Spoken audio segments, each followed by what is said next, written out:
India की और मोदी साहब की खास तौर पे एक तारीख रही हुई है। वहीं जोहान्सबर्ग पहुंचने पर पीएम मोदी का भव्य स्वागत हुआ है। दरअसल स्थानीय लोग सम्मान में रनवे पर ही लेट गए। भारत के वजीर आजम नरेंद्र मोदी साहब जो हैं वो जा रहे हैं none other than G20 summit. इस बार ये मौका जो साउथ अफ्रीका को मिला है G20 समिट की प्रेसिडेंसी करने का, उसमें नरेंद्र मोदी को स्पेशल वेलकम किया गया। प्रेसिडेंट पुतिन है वो इंडिया जा रहे हैं। पुतिन इंडिया पहुंच रहे हैं दिसंबर में, exactly in the month of December. Russia and India की एनुअल मीटिंग है। देखिए कि हमारा लीडर चाइनीज प्रेसिडेंट से कैसे मिल रहा है और इंडियन प्राइम मिनिस्टर की सूरत अहवाल क्या है। ये हमारे वाला मांगत जो शेरवानी पहनकर इंतहाई कलमजी लगता है, कम से कम शेरवानी ना पहनने दें उसे। यूएस को काफी ज्यादा जो है वो चुभने लगी है। यूएस ने बहुत दफा इंडिया को रिस्ट्रिक्ट करने की कोशिश की, but there were only two countries who could stand in front of USA and say no, and they were China and India. और कहीं ना कहीं पाकिस्तान की अगर आप बात करें तो मुझे लग रहा है कि दुनिया के सामने पाकिस्तान को सिर्फ और सिर्फ एक उल्लू और वो कहते हैं ना कि एक शर्मनाक कह सकते हैं, शर्मसार कह सकते हैं कि ये हमारी सूरत हाल बन चुकी है। वो लग रहा था तारीख भुगतने आया है, जबकि मोदी को देखो नानो घर गया होता है। आप देख लीजिए स्क्रीन पे आपको नजर आ रहा होगा।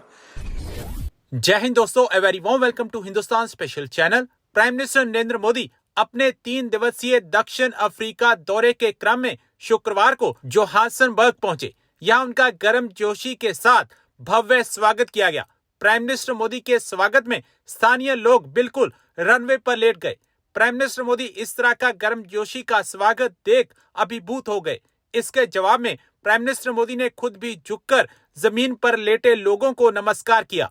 प्राइम मिनिस्टर मोदी यहां दक्षिण अफ्रीका की ओर से आयोजित होने वाले G20 लीडर्स सम्मेलन में हिस्सा लेंगे। प्राइम मिनिस्टर मोदी ने सोशल मीडिया प्लेटफॉर्म एक्स पर ट्वीट किया।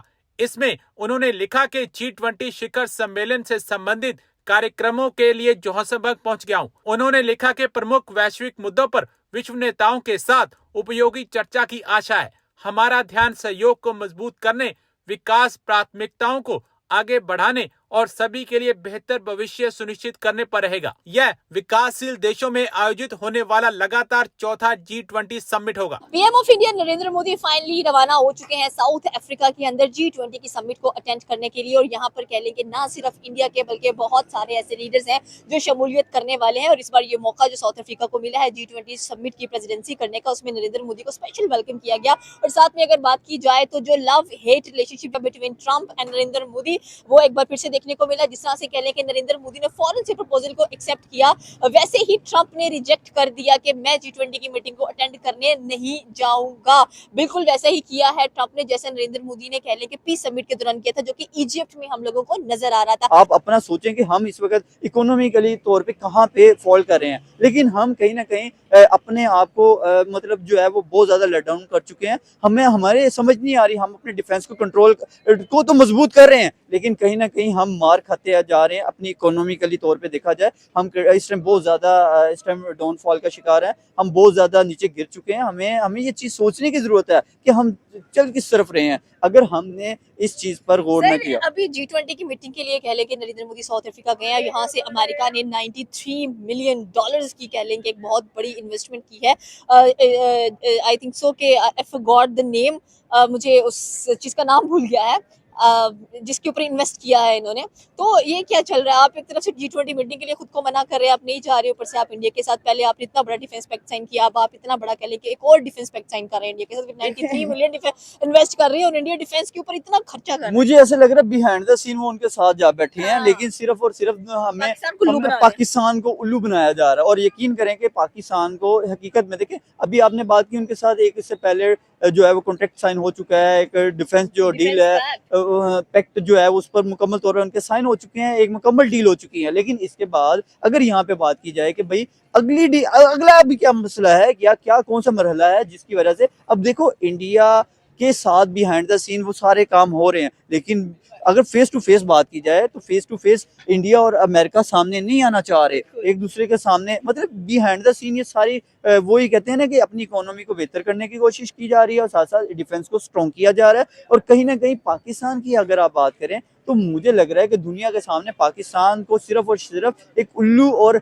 वो कहते हैं ना कि एक शर्मनाक कह सकते हैं, शर्मसार कह सकते हैं कि ये हमारी सूरत हाल बन चुकी है। हम दुनिया के सामने सिर्फ हमें उल्लू बनाया जाता है। अमेरिका ने आज तक हमारे मुल्क के लिए किया क्या है? कुछ नहीं। अब हम जाके अफगानिस्तान में उनके लिए बमबारी करते हैं, हम इंडिया के साथ जाके लड़ाइयाँ लेते हैं, हम जनाब तालिबान के साथ लड़ रहे हैं, हम किसके साथ नहीं लड़ रहे? अगर अमेरिका में उनको फायदा नजर आ रहा है, पाकिस्तान को देखो, अमेरिका को अपना मफाद चाहिए, अमेरिका अपने मफाद के लिए आपके पास आता है। अगर अमेरिका को आपसे कोई मफाद नहीं है तो वो कभी आपके पास नहीं आएगा। आप मुझे बताएं, हमें उससे क्या मफाद है? हमें उससे ये है ना कि वो हमारे मुल्क में आगे इन्वेस्टमेंट करे। बताओ, आज तक अभी तक आया? नहीं आया। सिर्फ बातें और महज हमें सिर्फ एक लॉलीपॉप दे दिया गया। वो हमारे जो बड़े बड़े जो लोग बैठे हैं वो उसे चूसते यूएस को काफी ज्यादा जो है वो चुभने लगी है। यूएस ने बहुत दफा इंडिया को रिस्ट्रिक्ट करने की कोशिश की, but there were only 2 countries who could stand in front of USA and say no, and they were China and India. Still they are having the trades with Russia. और यहाँ पर हमें ये देखने को मिल रहा है कि भाई जो भी चीज़ें राइट नाउ अभी तक हुई हैं, यूएस ने हमेशा जो है वो घुटने टेके हैं, और अभी फिर भी हमें नज़र आ रहा है कि रशिया और इंडिया के रिलेशन मज़ीद स्ट्रॉन्ग होते जा रहे हैं। इस चीज़ की एक बहुत बड़ी मिसाल ये भी है कि अभी पुतिन जो है वो विजिट करने वाले हैं इंडिया को, और उसी के साथ साथ बहुत सारी ट्रेड्स भी इंडिया में आने वाली है। एक वो फैसला और कितना बड़ा बिजनेस जनरेट होगा? यार देखें, पहली बात तो ये है कि हर कंट्री की अपनी एक फॉरेन पॉलिसीज होती हैं, ठीक है।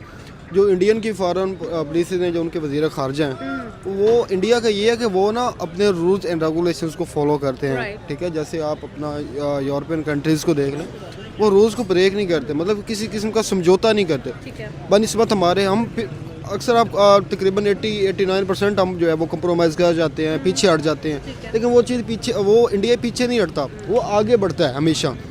और देखिए, जिस तरह पाकिस्तान और चाइना का आपको पता है कि रिलेशन है, सेम रूस और इंडिया का भी सेम ऐसा ही रिलेशनशिप है, ठीक है। अगर आप रफील्स की बात करें, यानी कि उनकी जो भी अपने इकानमी में जितना हैंड अपना रशिया का है, आई थिंक किसी कंट्री का नहीं है। तो उनकी एक तो ट्रेड बनती थी। सेकेंडली, इंडिया ने तब जाके सपोर्ट किया है, उस टाइम से सपोर्ट कर रहा है जब अमेरिका और आई थिंक उन्होंने एक फॉरवर्ड ब्लॉक बना दिया था रशियन के अगेंस्ट यूक्रेन वार में।